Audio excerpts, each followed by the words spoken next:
Now dear, हम लोग जो डिस्कशन कर रहे थे वो डिस्कशन क्या कर रहे थे? कन्वर्टेबिलिटी ऑफ रूपी, मतलब रुपए की परिवर्तनीयता को देखना चाह रहे थे। देखिए, कन्वर्टेबिलिटी ऑफ रूपी की अगर हम बात करेंगे तो उससे पहले हम लोग बात करेंगे कन्वर्टेबिलिटी होगी कैसे। इसके लिए अभी अभी हम लोग जो डिस्कशन कर रहे थे, आप सभी ने देखा कि हम लोगों का जो डिस्कशन था, अभी हम लोग बात कर रहे थे करंट अकाउंट डेफिसिट की। जब हम करंट अकाउंट डेफिसिट की बात करते हैं तो कहते हैं इट इंप्लाइज ओवरऑल, क्या overall? It implies overall trade, क्या भैया? It implies overall trade in terms of export and import. क्या मैंने कहा?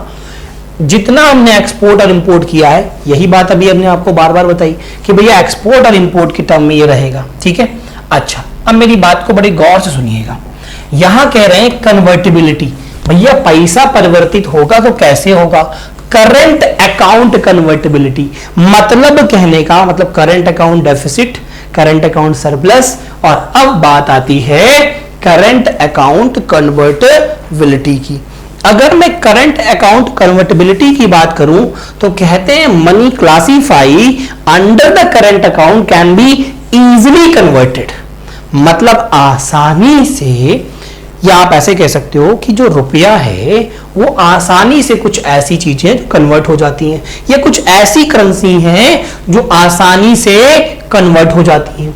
कह रहे हैं money classify under current account can be easily, आसानी से, can be easily converted into dollar and pound, रुपया and anything.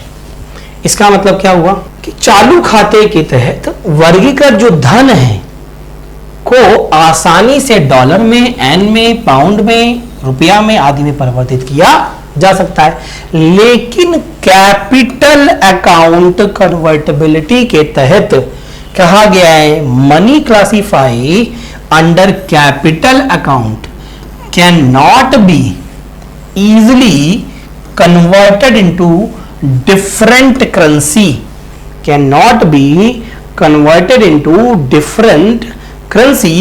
We do not have full capital account convertibility, मतलब कहने का हुआ कि हम कैपिटल अकाउंट कन्वर्टेबिलिटी के तहत जो भी मनी क्लासिफाई की गई है, it can not easily converted in different currencies, हम अलग अलग करेंसीज में उसे कन्वर्ट नहीं कर सकते। ये बात ध्यान रखेंगे। आसानी से, जैसे आपसे क्वेश्चन कह दिया which of the following account convertibility is converted dollar and pound, तो आप कह देंगे करंट अकाउंट, या कह देगा किसमें नहीं इजिली कन्वर्टेड होती है, तो आप कह देंगे कैपिटल अकाउंट। क्या कह देंगे? Capital account. बात क्लियर भाई? जल्दी से बोलो। ये कुछ डेटा है जो आप सभी को मैं दिखाना चाहता हूं। किस चीज का डेटा है पहले ये समझिएगा। मर्चेंटाइज्ड अप्रैल 2019, सर्विसेज अप्रैल 2019 एस्टीमेट है। ये ओवरऑल ट्रेड है, ये ओवरऑल है। अब मेरी बात को सुनिएगा। हमने पहले एक्सपोर्ट किया यूएसडी 26.26.07 बिलियन में, ठीक है, एक्सपोर्ट किया। ये मर्चेंटाइज था। सर्विसेज में हमने जो एक्सपोर्ट किया वो कितना है? 17.98 बिलियन, ठीक। अब आप यहां से अगर देखें तो ओवरऑल ट्रेड जो निकल के आता है मर्चेंटाइज का और सर्विसेज का, तो दोनों का जो सम होगा वही निकल के आएगा। जो कितना निकल के आया? Approximately 44.06 billion. बात क्लियर है? अब मैं इंपोर्ट की बात करता हूं। इंपोर्ट कितना करा हमने?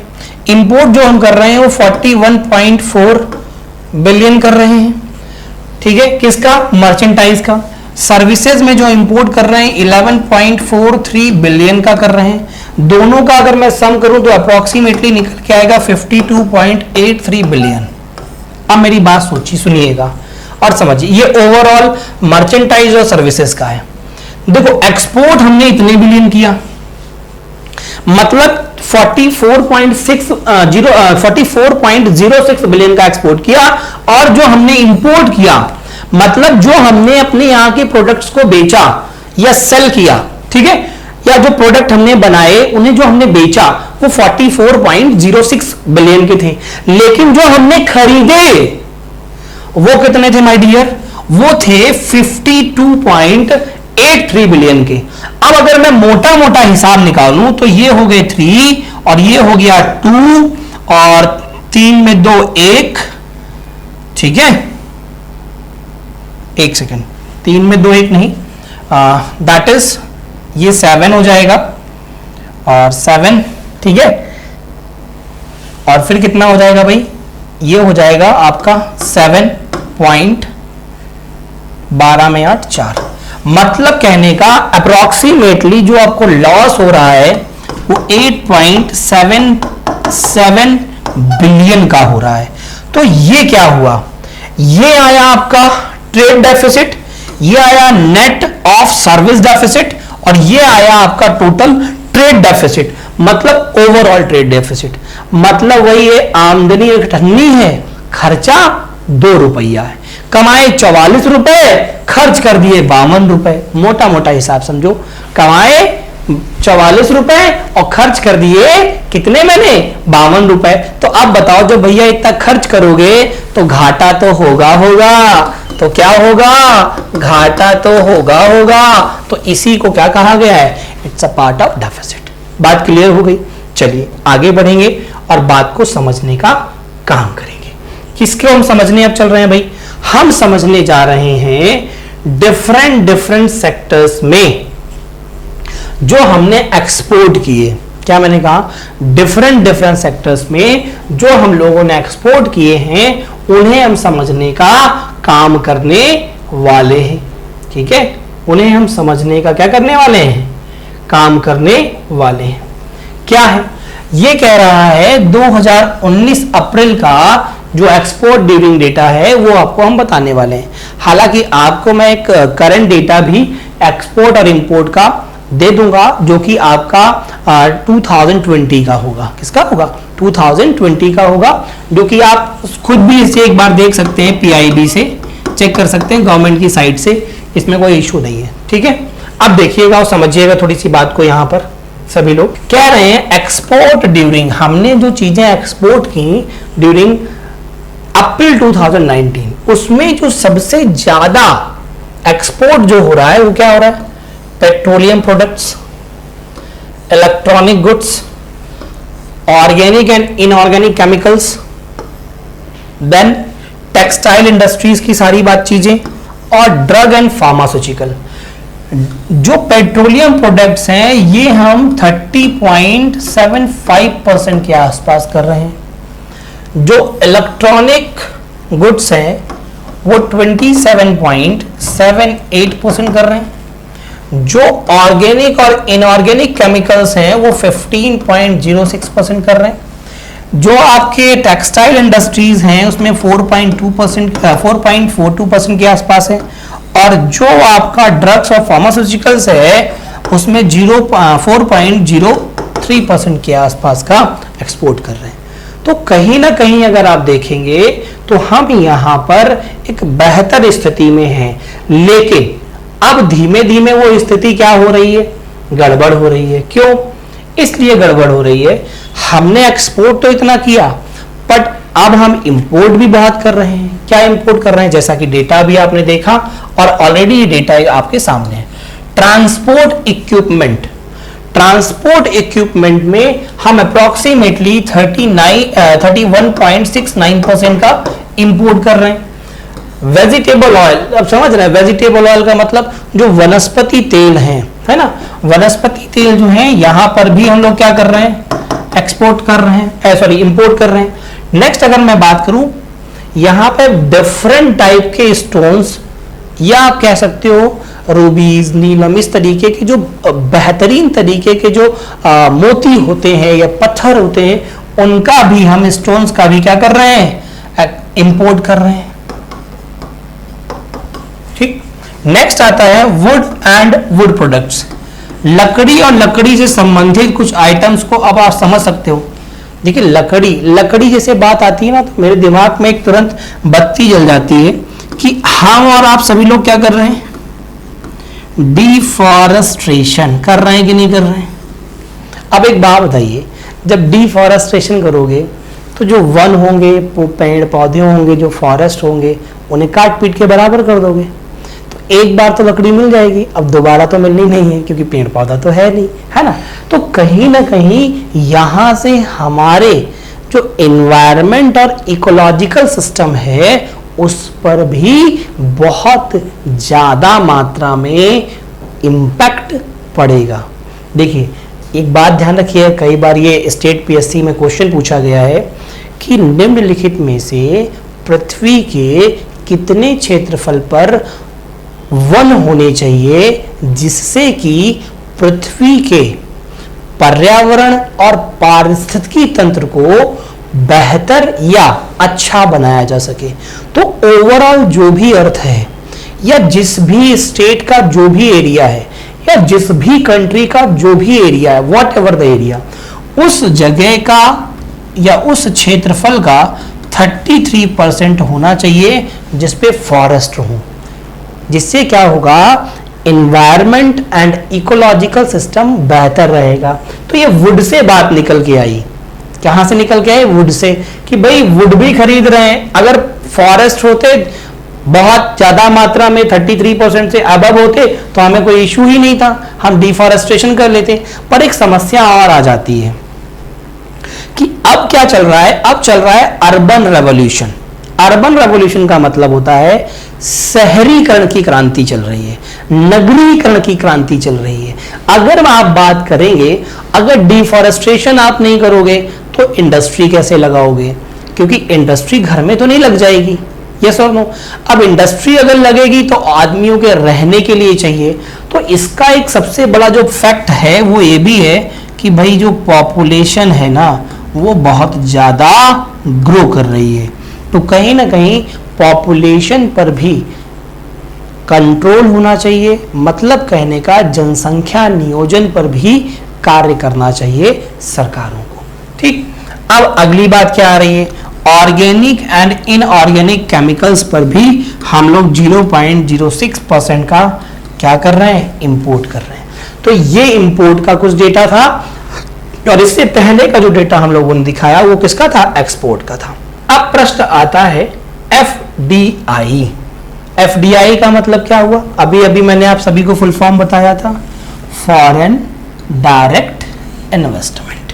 क्या बताया था, फॉरेन डायरेक्ट इन्वेस्टमेंट। इसमें क्या होता है, क्या करती है गवर्नमेंट, इसके ऊपर हम लोग बात करेंगे। जब भी कोई व्यक्ति फॉरेन का इन्वेस्टमेंट करना चाहे तो वो दो माध्यम से कर सकता है, या तो वो एफडीआई के माध्यम से करेगा या तो वो एफआईआई के माध्यम से करेगा, या तो इस माध्यम से करेगा और या तो इस माध्यम से करेगा। देखिए अगर आप इसको फुल फॉर्म पढ़ रहे हैं तो मुझे लगता है ये अपने नाम को स्वयं रिप्रेजेंट कर रहा है। मैंने कहा कि मैंने डायरेक्ट इन्वेस्टमेंट किया। डायरेक्ट का मतलब क्या हुआ कि मैंने स्वयं प्रत्यक्ष रूप से इन्वेस्टमेंट किया, यही तो मतलब हुआ। बोलो मेरे दोस्त, यस और नो, जल्दी से बताओ। मतलब मैं डायरेक्ट इन्वेस्टमेंट कर सकता हूं, या मैंने किया, या मैं कर सकता हूं। तो भारत में एफडीआई के थ्रू आप डायरेक्ट इन्वेस्टमेंट कर सकते हैं किसी भी फॉरेन से आकर के, किसी भी कंट्री से। अब बात आती है, क्या बात आती है, सुनिएगा बड़े गौर से, कि एफआईआई क्या है सर। एफआईआई का मतलब है फॉरेन इंस्टीट्यूशनल इन्वेस्टमेंट।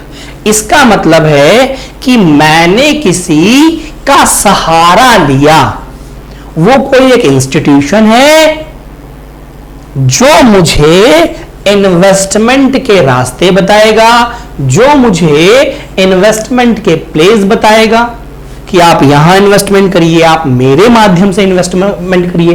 तो that is a part of FII, और डायरेक्ट जो होगा that is a part of what, that is a part of direct में एफडीआई। अब प्रश्न ये होता है, as per Arvind Mayaram committee, ये सवाल अपने दिमाग में सेट कर लीजिएगा, बहुत इंपॉर्टेंट है। As per Arvind Mayaram committee कहती है, क्या कहती है? आरबीआई ने इस कमेटी को फ्रेम किया कि अगर आप एफडीआई के अंतर्गत इन्वेस्टमेंट करना चाहते हैं माय डियर, तो कितना करेंगे जब एफडीआई में होगा? अबव 10%, 10% से ज्यादा, अबव 10%। लेकिन अगर आप एफआईआई के थ्रू इन्वेस्टमेंट करना चाहते हैं तो कितना करेंगे? Up to 10%। कितना करेंगे? Up to 10%। अब मेरी बात को बड़े गौर से सुनिएगा और समझिएगा आप लोग क्या मैं कह रहा हूं। अगर आपसे कहा जाए, क्या कहा जाए कि एफडीआई क्या है, इसे हम पढ़ भी सकते हैं, हालांकि मैंने आपको समझा भी दिया है। Foreign direct investment means investment by non resident entity person resident outside India in India capital of an Indian companies.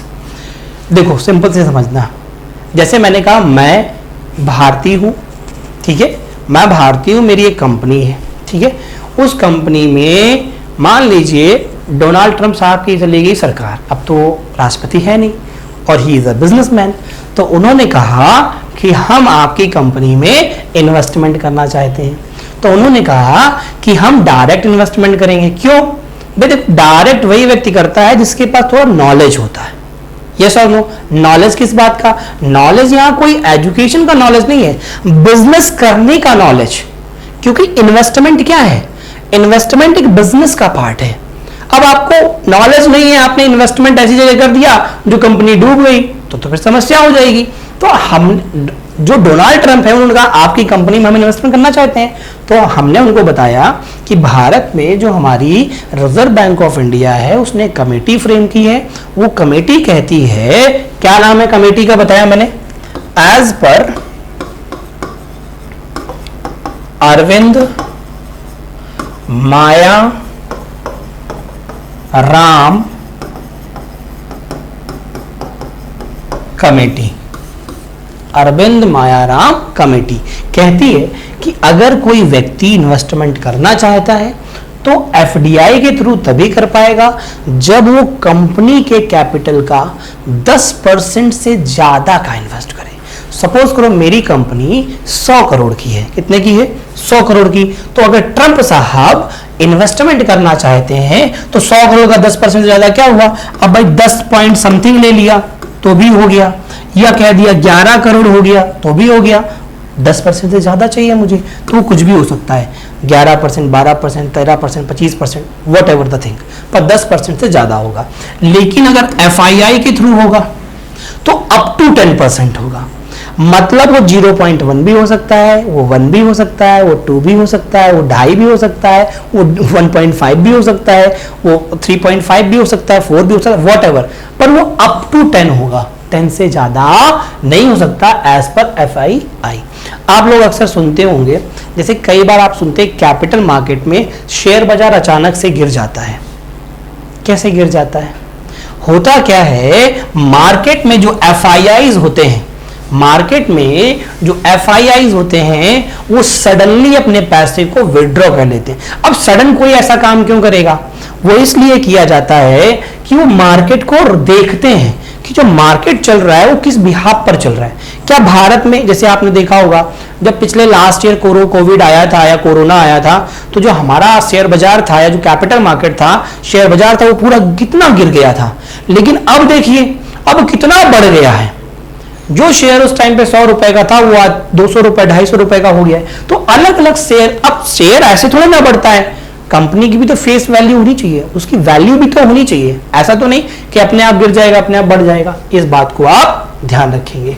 Foreign direct investment as distinguished from portfolio investment has the connotation of establishing a lasting interest in an enterprises that is resident in an economy other than that of the investor। इस बात को आप ध्यान रखेंगे। So guys, आज के लिए हम लोग यहीं रुकेंगे। अगली क्लास में हम लोगों का डिस्कशन होगा, जो हम आगे बढ़ेंगे और जानने की कोशिश करेंगे एक अगले पॉइंट को that is a part of FII उसे डिस्कस करेंगे. So guys, thank you so much, have a good day.